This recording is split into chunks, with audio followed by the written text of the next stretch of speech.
kiis kasta oo xafiiska soo gaaro ma ahan qasab in maxkamadda la horgeeyo waxaa loo kala fiirinayaa sharciga dalka u yaalo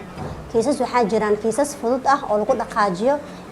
dhibanaha soo dacwaday oo kiiskiisa wadan karo ama joojin karo haddii dadka dhaxaan waa soo heshiinay waxaan rabnaa inaa kiiskiga ka naqdaan rabaa wuu ka naqan karaa isla markaas waxaan sameynaynaa inaan galxir sameyno dalka joogno aan maxkamad u gudbinin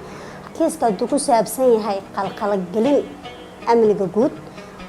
sida qof la dilo kaleento in burcadnimo la sameeyo kiisaskaas waa kiisaska xafiis ahaan loo dhaqaajiyo kana hortagayaan in dad dhibaateynaya ummadda kaleento in laga qabto taasna waxay u horseedaysaa in la gaaro nabad iyo horumar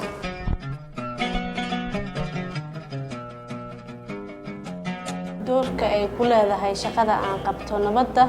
eedaysanaha haddii maxkamadda ay xukunto oo xabsi ama lagu xukumo wuxuu markaas falku markaas geystay waxay ka mid tahay qayb ka mid ah nabadda in qofka dambiilaha ay laga qabto ummadana si ay dadka kale uga nabad galaan qofkan dambi lahayna inaan qofna aysan cadaalad darro jirin oo sidaas ay nabadda ugu qayb qaato